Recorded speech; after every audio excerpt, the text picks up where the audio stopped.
دنیا بھر میں قبلہ اول بیت المقدس کے معاملے کو لے کر ایک عجیب ماحول پیدا ہو چکا ہے. دنیا دو دھڑوں میں تبدیل ہے آج، اور یقیناً کیوں نہ اثر کرے کہ میرے آقا صلی اللہ تعالی علیہ وسلم نے ارشاد فرمایا،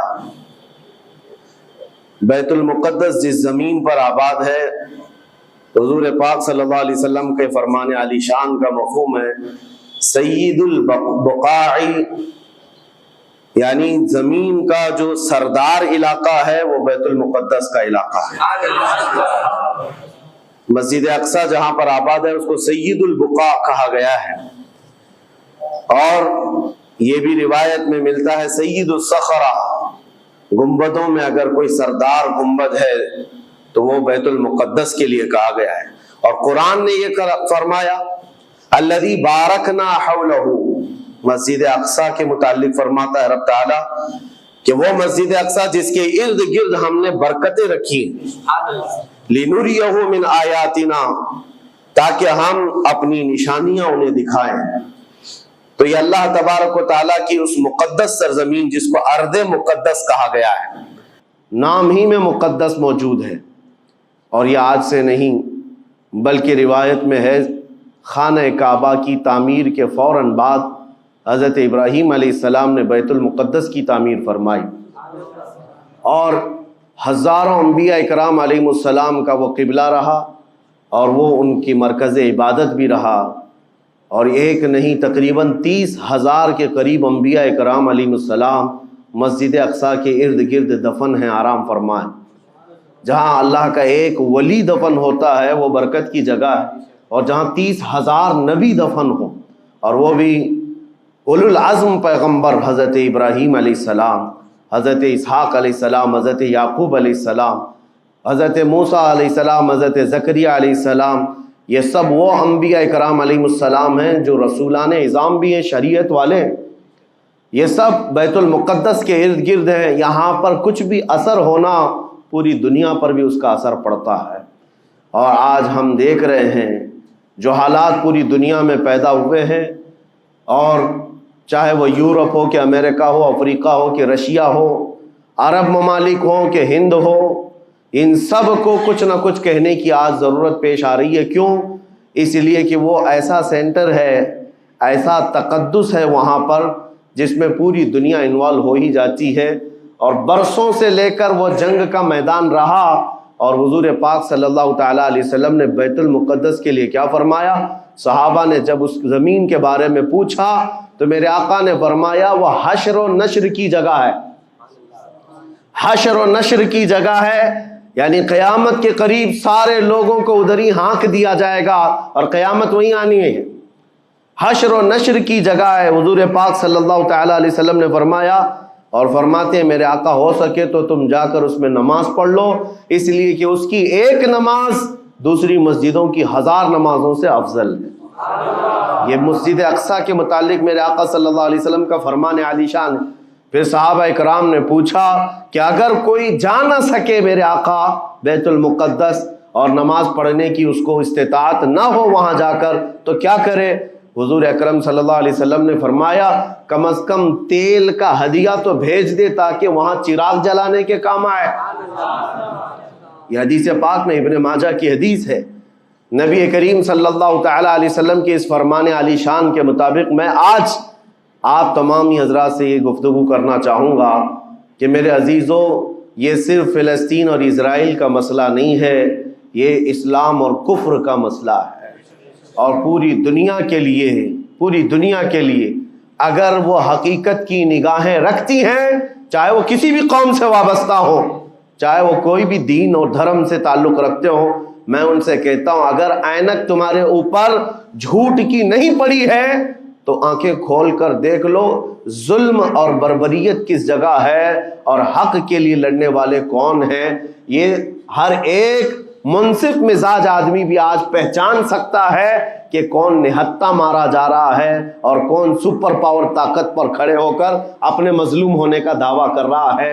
ہر دنیا کا انصاف پسند آدمی آج بول سکتا ہے، لیکن یہ دور بھی امتحان کا ہے۔ جتنے کیڑے مکوڑے دل میں بغض و عداوت رکھتے ہیں اسلام کے، وہ ظالموں کے ساتھ کھڑے ہوئے نظر آتے ہیں، آج ظالموں کے ساتھ کھڑے ہوئے نظر آتے ہیں۔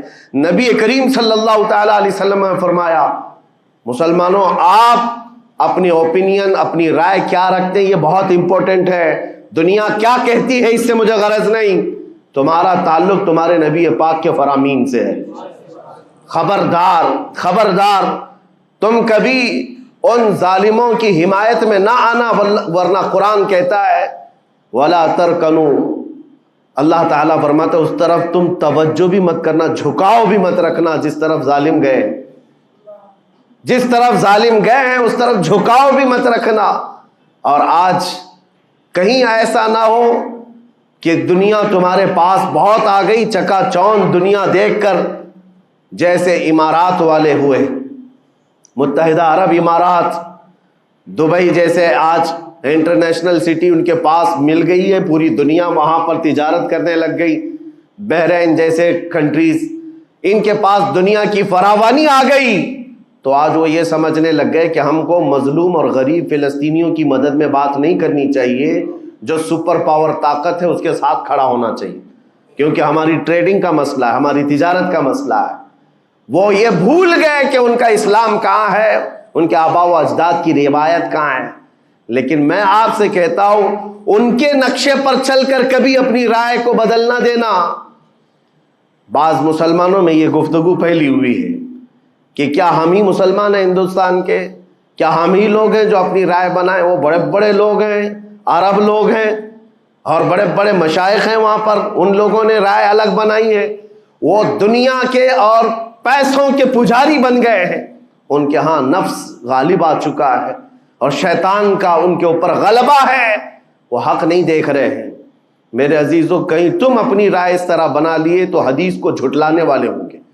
اللہ کے حبیب صلی اللہ علیہ وسلم کی حدیث سناتا ہوں، حضور پاک صلی اللہ علیہ وسلم فرماتے ہیں لا تزال عصابۃ من امتی یقاتلون علی ابواب دمشق وما حولها وعلى ابواب بیت المقدس ظاہرین علی الحق۔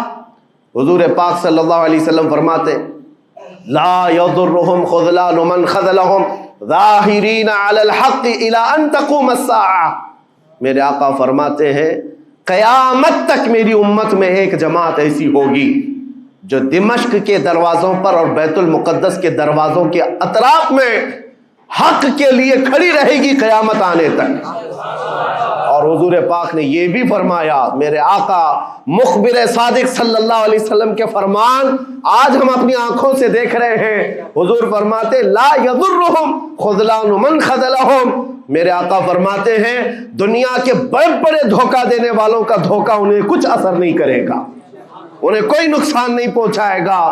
آج بڑے بڑے پیٹروٹ میزائل داغ کر کے اگر وہاں کے علاقوں کو ختم کرنے کا دعویٰ کر رہے ہیں تو مجھے میرے نبی کے فرمان پر یقین ہے یہ کبھی نہیں ہو سکے گا، کبھی نہیں ہو سکے گا۔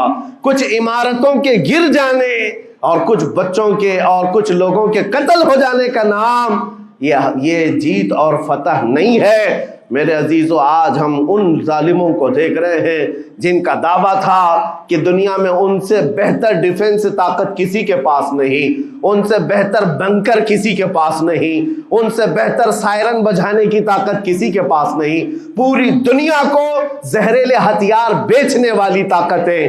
آج ہم نے یہ بھی دیکھا ہے کہ صرف محض ایک چھوٹی سی جماعت سے ان کے ہاتھ پیر ڈھیلے نظر آتے ہیں اور ان کے جسموں میں کپ کپی نظر آتی ہے۔ پوری طاقت تمہاری ایک جگہ میں بھی۔ اللہ کریم جب خفیہ تدبیر فرماتا ہے سارے سسٹم فیل ہو جاتے ہیں، دنیا کی طاقتیں ہیچ ہو جاتی ہیں۔ آپ کبھی یہ مت سمجھنا کہ دنیا کے پاس بہت بڑی طاقتیں ہیں، نہیں مسلمانوں، ایمان اس کا نام نہیں ہے۔ اقبال نے بہت پہلے کہا تھا اللہ کو پامرد مومن پہ بھروسہ، ابلیس کو یورپ کی مشینوں کا سہارا۔ ان کے پاس یورپ کی مشینوں کا سہارا ہے لیکن مسلمان کو اپنے رب کی طاقت پر بھروسہ ہے۔ میرا رب غالب حکمت والا ہے اور وہ قدرت والا ہے.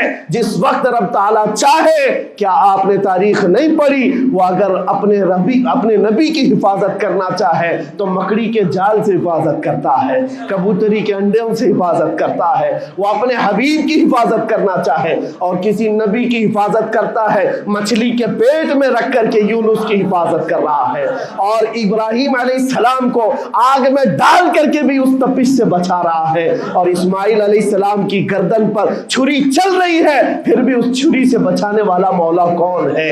اور سمندر میں اتر جانے کے بعد موسیٰ علیہ السلام کی بڑی فوج کو راستے دینے والا مولا کون ہے.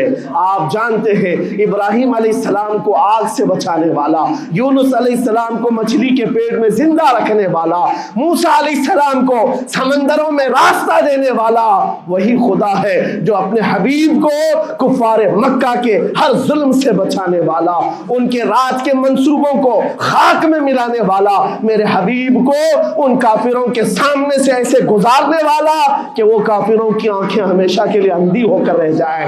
وہ مولا کل بھی تھا, آج بھی ہے اور ہمیشہ رہے گا. وہ اللہ حی و قیوم ہے, اس کی ذات پر توکل رکھو, یقین رکھو.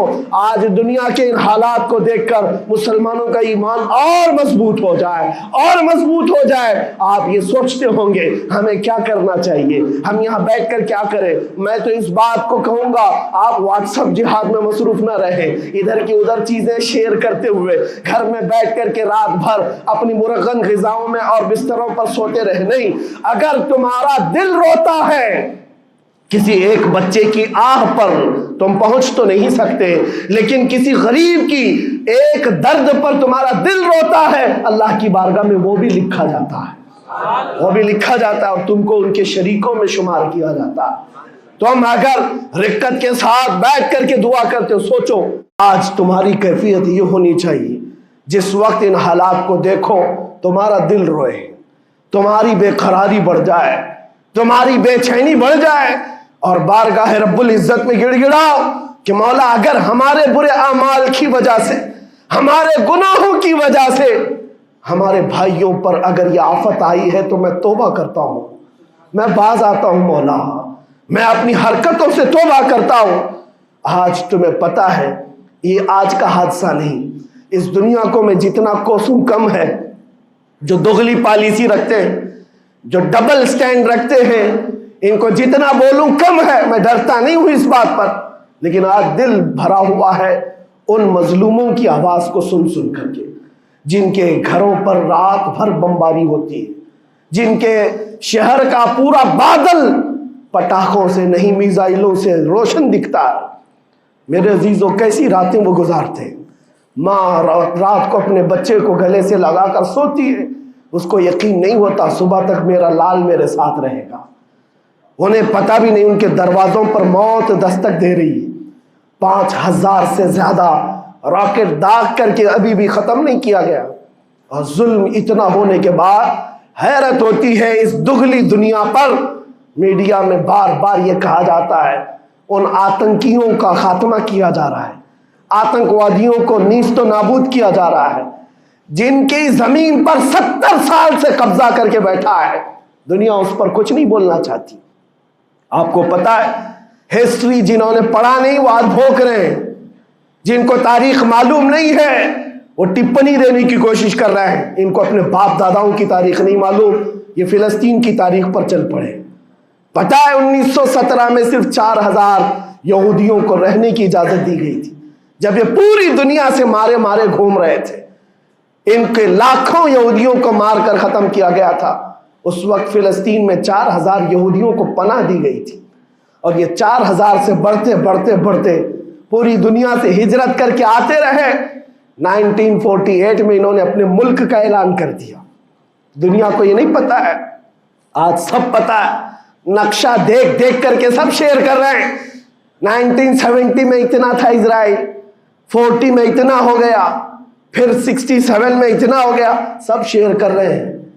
تمہاری عقل ماری گئی ہے جب دیکھ رہے ہو کہ ایک ظالم آدمی کسی کے زمین پر قبضہ کرتا کرتا کرتا پورا بڑھ گیا. اب جو مظلوم تھے ان کی اپنی زمین بھی نہیں باقی, ان کی حکومت نہیں ہے، ان کی ایمبیسی نہیں ہے، ان کا کچھ نہیں، ایک شہر لے کر بیٹھے ہیں، وہ بھی ہضم نہیں ہو رہا۔ اور میں یہ باتیں کھل کر اس لیے کر رہا ہوں کہ یہ میرے اپنے اوپینین ہی نہیں ہے، پوری دنیا کے اقوام متحدہ UN نے کہا ہے اسرائیل کو 1967 میں جو تمہارا اسرائیل تھا وہاں واپس چلے جاؤ، لیکن یہ دادا گیری ایسی ہے کہ وہ کسی کی نہیں مانتا، نہ UN کی، یہ سب چیزیں دنیا کو معلوم ہے، پھر بھی دنیا یہ کہتی ہے اسرائیل اپنے ڈیفنس میں کام کر رہا ہے، اپنے ڈیفنس میں کام کر رہا ہے۔ ایک کتے کی موت ہوتی ہے تو پوری دنیا بل بلاتی ہے، اور یہاں روزانہ ہزاروں فلسطینیوں کو قتل کر دیتے ہو، تم قتل بھی کرتے ہو تو چرچا نہیں ہوتا، ہم آہ بھی کرتے ہیں تو ہو جاتے ہیں بدنام۔ یہ حالات آج پیدا کیے گئے۔ میں آپ حضرات کو یہ بات کہنا چاہوں گا، یہ ایمان کے مضبوط کرنے کا وقت آ چکا ہے۔ میرے آقا کے فرمان پر یقین کرو، اللہ کی مدد آتی ہے اور آ کر رہے گی۔